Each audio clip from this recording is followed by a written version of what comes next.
setelah Wang Lin mengeluarkan 3 harta sihir yang baru saja dia buat. Harta itu terlihat berkilau dan cukup bagus, tapi sebenarnya kualitasnya masih jauh dari harta surgawi yang asli. Karena itu dia menyebutnya harta surgawi semu. Walaupun begitu, harta ini tetap bisa dipakai dengan energi celestial atau energi spiritual. Hanya saja kekuatannya tidak sekuat harta surgawi yang sebenarnya. Bagi Wang Lin, ini sudah termasuk hasil terbaik yang bisa dia buat saat ini, karena dia memang bukan ahli dalam memurnikan harta. Setelah melihat ketiga harta itu, Wang Lin masih merasa kurang puas. Dia kemudian berpikir, kalau harta tersebut bisa memiliki sistem warisan, maka nilainya pasti akan jauh lebih tinggi. Harta dengan warisan biasanya hanya bisa digunakan oleh pemiliknya, jadi walaupun dicuri orang lain tidak akan bisa memakainya. Masalahnya, cara membuat harta warisan biasanya hanya diketahui oleh para master pemurnian harta, jadi Wang Lin tidak punya metode itu. Setelah berpikir cukup lama, dia akhirnya menemukan ide lain. Dia memutuskan untuk membuat warisan palsu dengan cara memasang pembatasan yang sangat kuat pada harta tersebut. Kemudian dia membuat batu giok yang berisi cara membuka pembatasan itu. Jadi orang yang membeli harta tersebut harus memiliki batu giok itu untuk menggunakannya. Dengan cara ini, efeknya hampir sama seperti harta warisan. Wang Lin lalu mencoba ide ini pada sebuah cermin perunggu. Dia menambahkan banyak pembatasan sampai membentuk rune yang rumit, lalu menggunakan asap lilin untuk menyempurnakan prosesnya. Setelah selesai, dia membuat batu giok yang berisi metode untuk membuka pembatasan tersebut. Setelah semuanya selesai, hari sudah mulai pagi.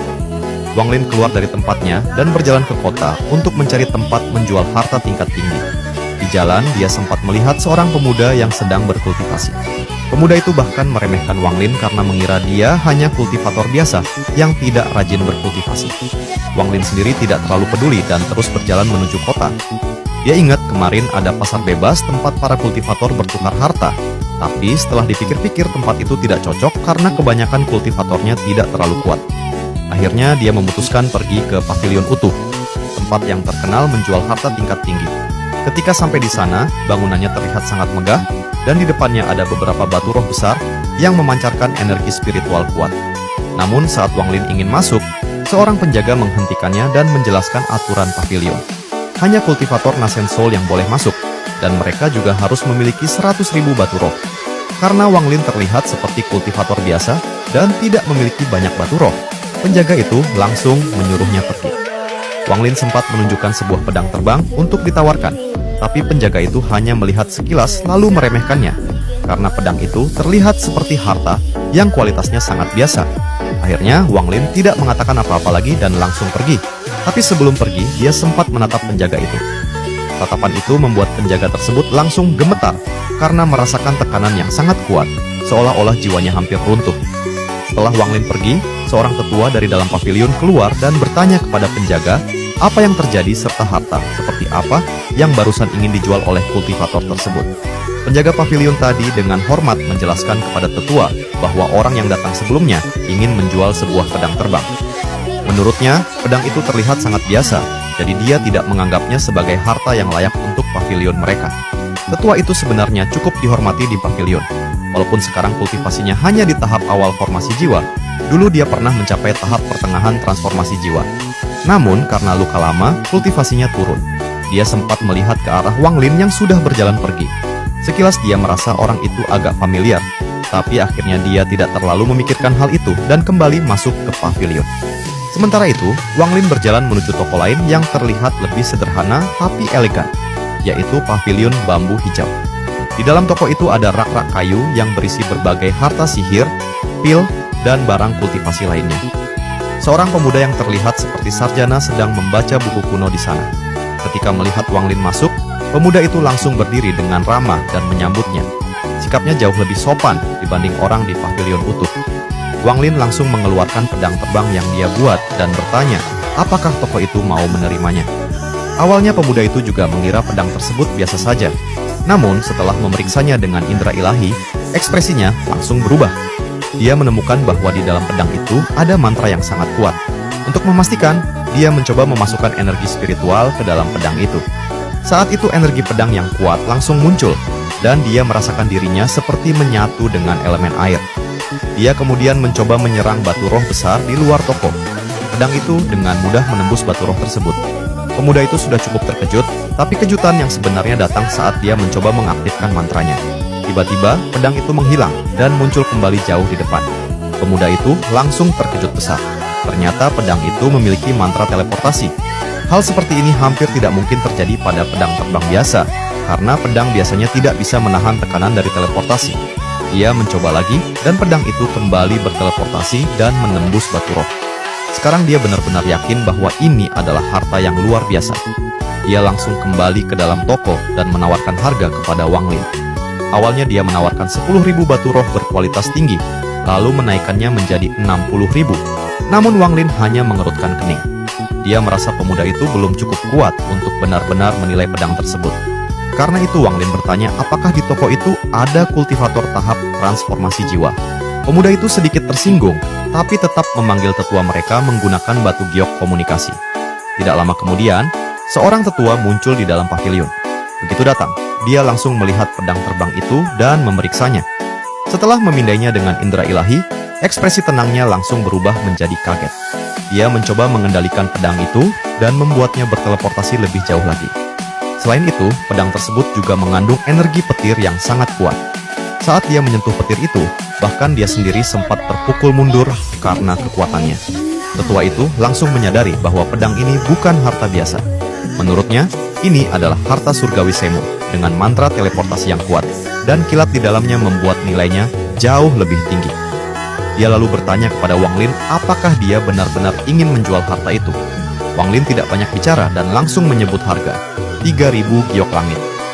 Tetua itu menatapnya sejenak, lalu tanpa banyak tawar-menawar langsung mengeluarkan giok langit tersebut. Wang Lin menerima pembayaran itu dan menyimpannya. Tetua itu kemudian bertanya apakah Wang Lin masih punya harta surgawi semu lainnya. Wang Lin langsung mengeluarkan sebuah cermin perunggu yang sebelumnya dia buat. Begitu tetua itu memeriksanya, dia langsung sangat terkejut. Dia menyadari bahwa benda itu adalah harta surgawi semu dengan sistem warisan. Saat tetua itu melihat cermin perunggu harta surgawi semu, di matanya sempat terlihat sedikit keserakahan. Wang Lin menyadarinya, tapi dia tetap tenang seperti biasa. Dia tidak panik sama sekali. Di dalam hatinya, Wang Lin sebenarnya tidak ingin merampok giok langit orang lain. Tapi kalau orang tua itu mencoba menyerangnya untuk merebut harta, dia juga tidak akan ragu membela diri. Setelah lebih dari 800 tahun berkultivasi, Wang Lin sudah sangat berpengalaman menghadapi tipu daya seperti ini. Ditambah lagi sekarang dia sudah mengubah penampilannya, jadi hampir tidak ada orang yang bisa mengenalinya. Akhirnya, tetua itu menekan keserakahannya dan bertanya harga cermin tersebut. Wang Lin menjawab dengan tenang, 50.000 giok langit. Tetua itu sempat ragu karena jumlah itu sangat besar. Dia mengumpulkan giok langit itu hampir selama 100 tahun untuk persiapan kultivasi di masa depan. Tapi karena harta itu adalah harta warisan, dia sangat tergoda. Selain itu, dia juga curiga Wang Lin mungkin berasal dari keluarga kultivator besar karena bisa membawa beberapa harta kuat seperti itu. Setelah berpikir lama, akhirnya dia setuju dan membayar 50.000 giok langit. Wang Lin lalu memberikan batu giok warisan yang berisi cara menggunakan cermin tersebut. Tetua itu sangat senang, bahkan sempat bertanya apakah Wang Lin masih punya harta lain. Wang Lin hanya menunjukkan sebuah jepit rambut harta surgawi semu, tapi tetua itu tidak terlalu tertarik. Setelah itu Wang Lin meninggalkan pavilion bambu hijau. Namun ketika berjalan di kota, Wang Lin langsung menyadari ada seseorang yang diam-diam mengikutinya dengan indera ilahi. Dia hanya tersenyum dingin dan sengaja keluar kota untuk memberi orang itu kesempatan. Beberapa ribu kilometer dari kota, tiba-tiba muncul kabut aneh yang berubah menjadi tangan raksasa untuk menyerang Wang Lin. Wang Lin hanya melambaikan tangannya. Dengan satu gerakan sederhana, tangan kabut itu langsung hancur dan orang yang menyerangnya terpukul mundur. Ternyata orang itu hanya kultivator Nasen Soul tahap menengah. Pria itu langsung panik dan melarikan diri kembali ke kota menuju rumah keluarga Sun. Dia ternyata hanya mengikuti perintah tetua Sun untuk mencoba merebut harta Wang Lin. Wang Lin mengejarnya sampai ke rumah keluarga Sun. Para kultivator keluarga Sun langsung keluar dan mencoba menyerangnya, tapi Wang Lin hanya mengibaskan lengan bajunya, dan badai besar langsung melempar mereka semua.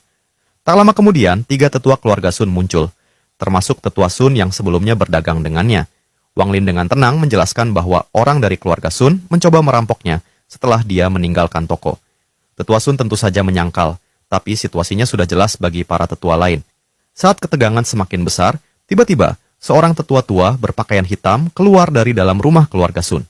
Kultivasinya berada di puncak transformasi jiwa, hanya selangkah lagi mencapai tahap ascendant.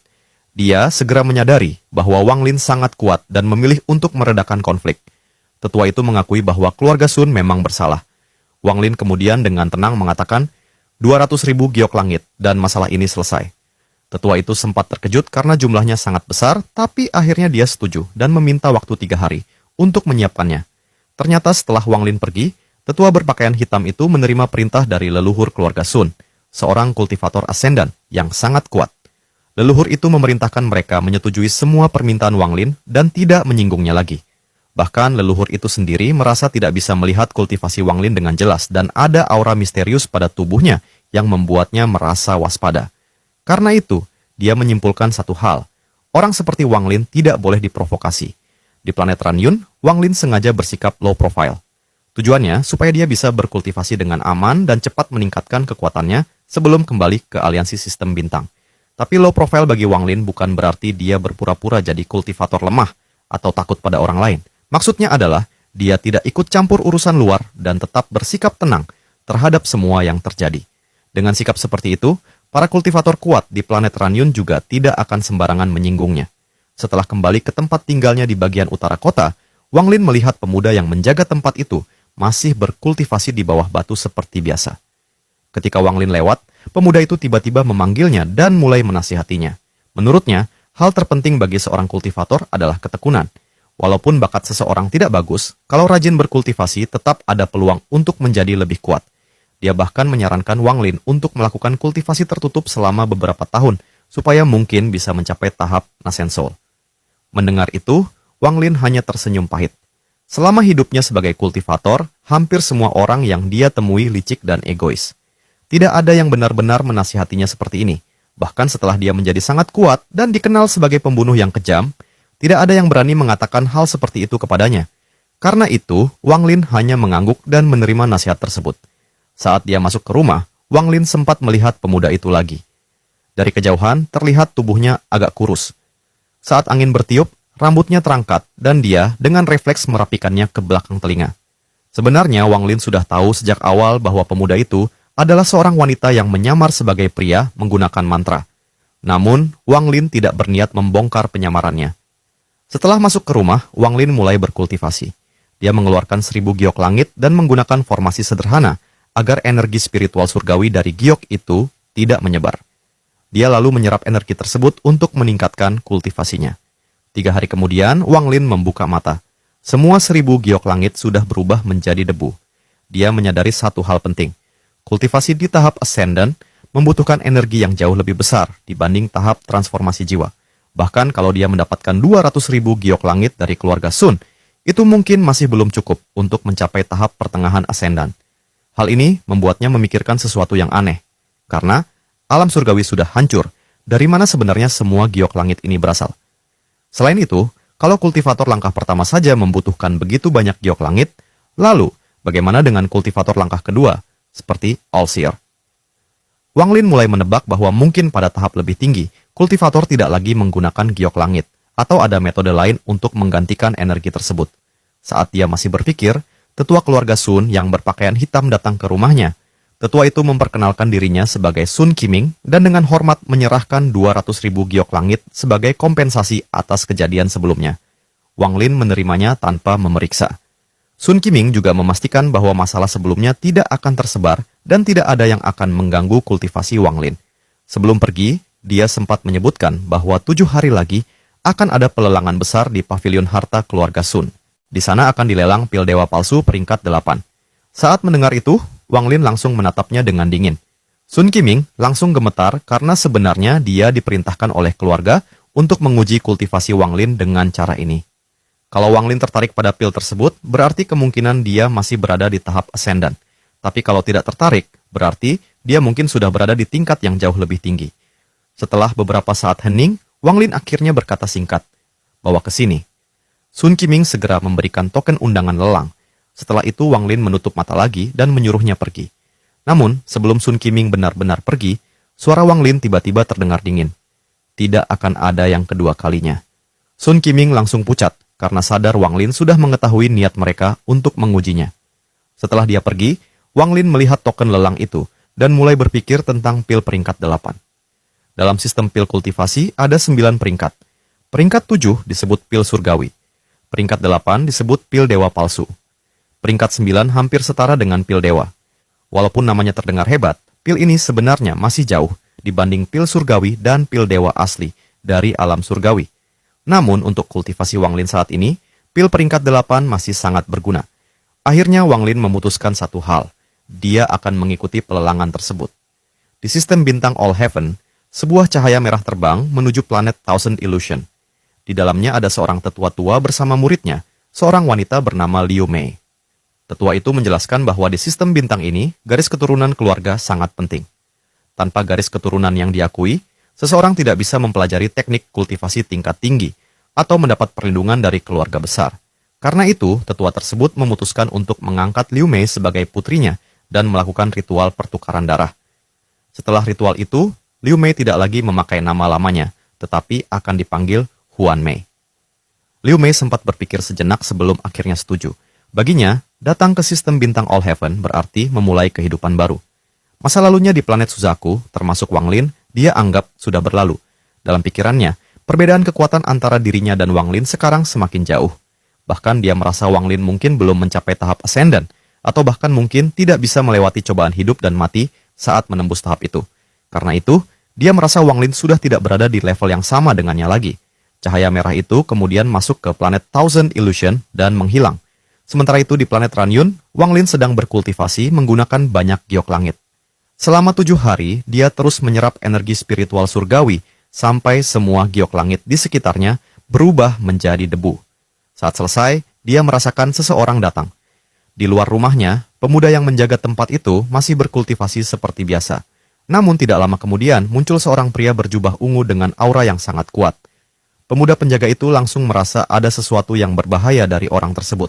Ketika Wang Lin keluar dari rumah, pemuda itu segera menyuruhnya kembali masuk karena dia merasa orang berjubah ungu itu datang untuk mencari masalah. Pemuda itu bahkan bersiap mengaktifkan formasi pelindung untuk melindungi Wang Lin. Padahal, sebenarnya pemuda itu sama sekali bukan lawan orang berjubah ungu tersebut. Wang Lin sempat mengatakan bahwa pemuda itu tidak akan bisa melawan orang itu. Namun pemuda tersebut tetap bersikeras menjalankan tugasnya melindungi penghuni area itu. Melihat hal itu, Wang Lin sedikit terkejut. Akhirnya Wang Lin keluar sendiri untuk menghadapi pria berjubah ungu tersebut. Saat dia berjalan mendekat, tekanan aura Wang Lin semakin kuat. Setiap langkah yang dia ambil terasa seperti petir yang menghantam pikiran pria berjubah ungu itu. Pria tersebut akhirnya terpaksa mundur beberapa langkah, wajahnya pucat karena terkejut dengan kekuatan Wang Lin. Pada akhirnya dia langsung menyerah dan berkata bahwa dia tidak punya niat buruk. Setelah itu Wang Lin berjalan melewatinya dan pria berjubah ungu itu hanya bisa tersenyum pahit lalu mengikutinya. Pemuda penjaga yang berada di dalam formasi tidak tahu apa yang sebenarnya terjadi di balik kabut yang muncul saat mereka berbicara. Dia hanya mengira Wang Lin sudah dibawa pergi oleh kultivator kuat tersebut. Sementara itu, pria berjubah ungu memperkenalkan dirinya. Namanya Sun Shi, leluhur keluarga Sun dan salah satu dari 3 kultivator ascendant di planet Ranyun. Dia datang karena penasaran dengan Wang Lin, karena sebelumnya dia tidak bisa melihat dengan jelas tingkat kultivasi Wang Lin. Selain itu, dia juga merasakan aura yang sangat kuat dari Wang Lin. Aura seseorang yang telah membunuh banyak kultivator setingkat dengannya. Karena itulah, meskipun dia adalah leluhur keluarga Sun, dia tetap bersikap sangat hati-hati terhadap Wang Lin.